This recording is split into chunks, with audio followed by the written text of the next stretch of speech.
Welcome back to Civic Affairs. I'm here with our first guest of the evening, Police Chief Hugh Stevenson. How are you doing tonight? I'm doing very fine. Good. Well, thank you. I know you're busy. Thanks for joining us on our show. Glad to be here. So, last council meeting, you presented a little bit of an update on Project H.E.A.T so far.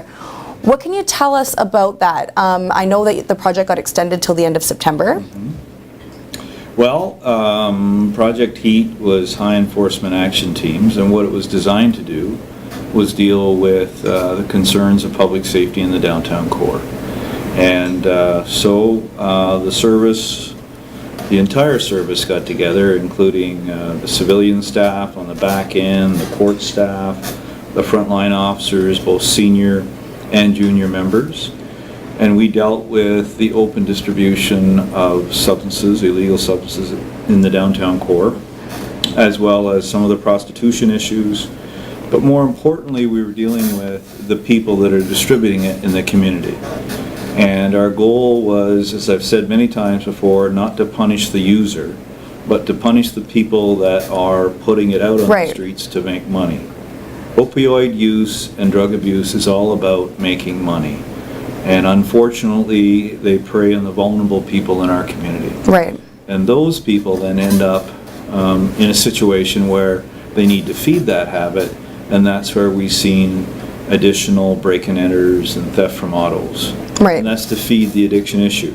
So if we deal with the drug issue, and we take the drugs off the street, and we take the people that are distributing the drugs for profit, then we can have an impact on community safety. So it kind of has a trickle-down effect on all of these other crimes as well. Everything is interrelated, yeah. So you've managed to get drugs off the streets as well as some guns and weapons as well. That's correct.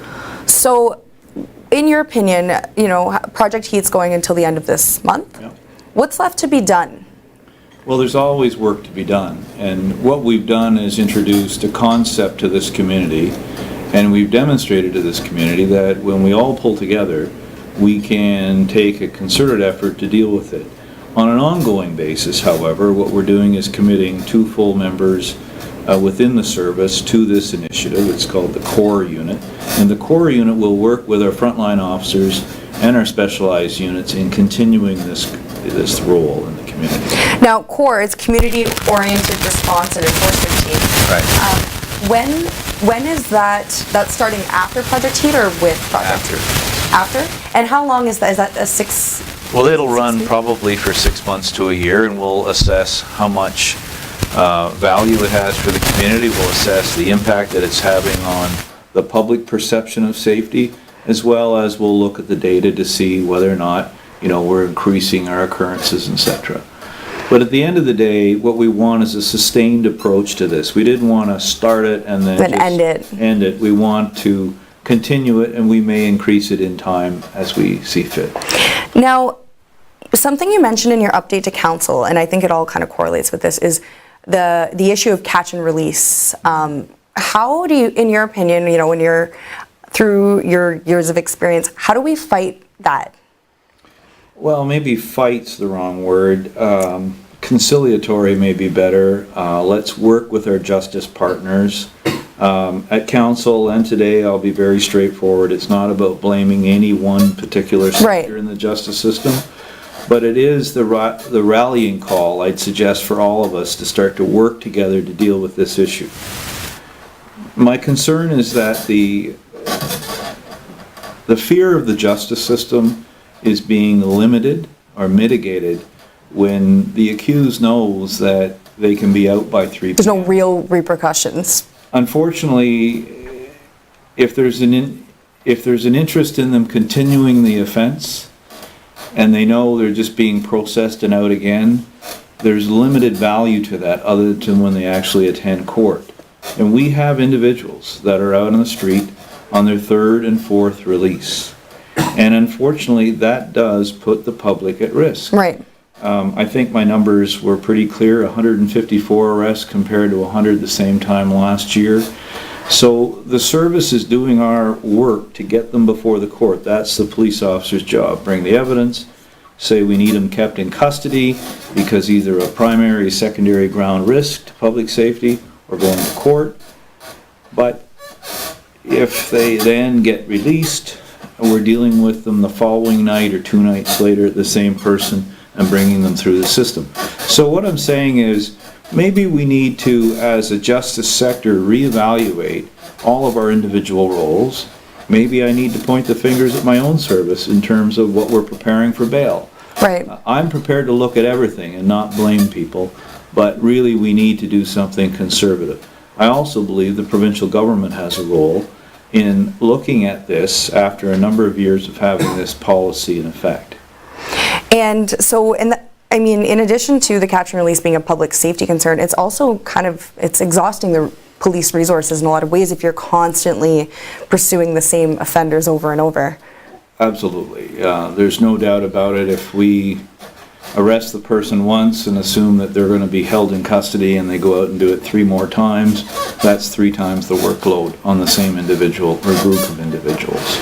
Now, we're going to take a short break, and when we come back, I want to talk to you a little bit about what you think this next City Council can do moving forward to continue the work that's been started here in the Sioux community under your leadership in the police force.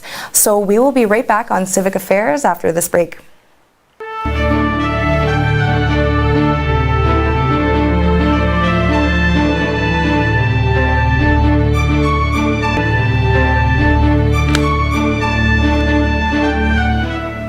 We're back in the studio with Chief Hugh Stevenson. Now, we talked a little bit about Project C.O.R.E, which is coming up, and we talked about Project H.E.A.T, which has been going on all summer.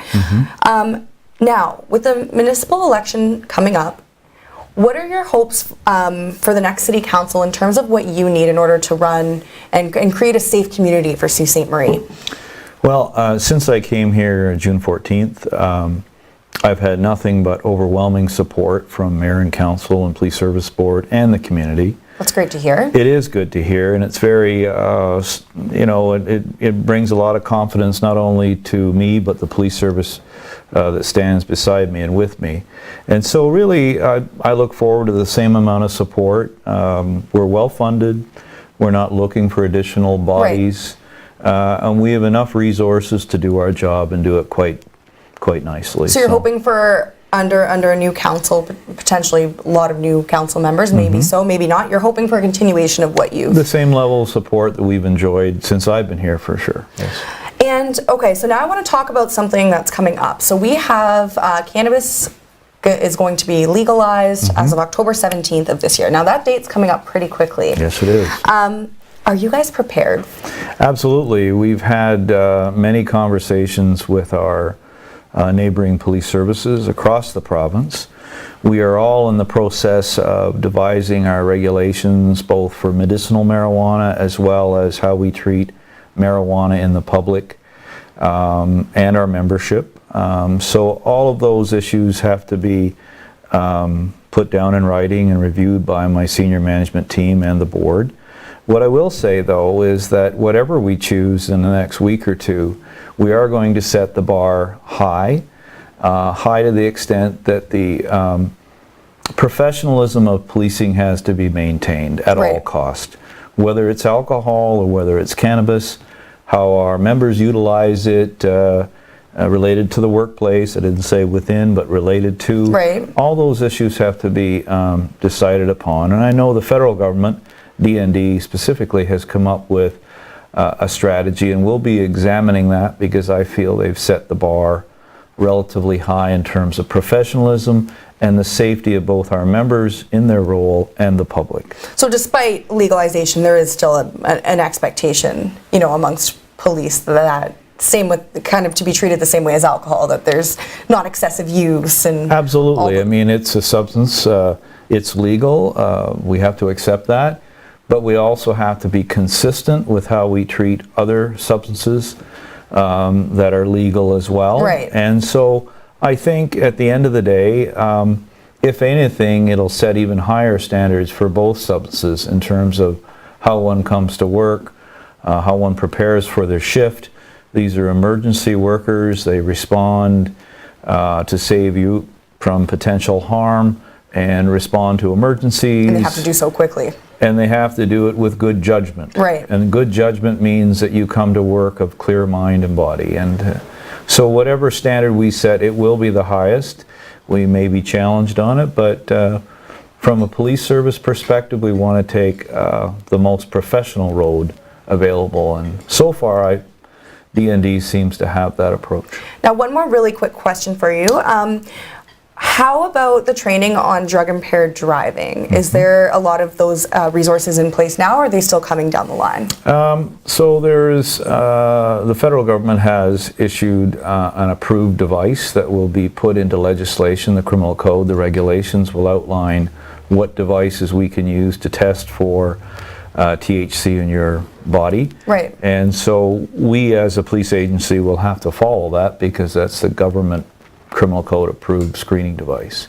So that along with the training will come along. We have officers trained already in drug abuse awareness and testing. And so we'll just follow along with what the federal government suggests is the right way to go. Well, that's good to hear. It sounds like you guys are on the right path to being prepared for that date. Like I said, it's coming up pretty quick. It is. Well, thank you so much for your time, Chief, and it was great to hear an update from you, as always. Thank you. We'll be back on Civic Affairs after this break with our next guest, Tim Marsh, running in Ward 4. Stay tuned.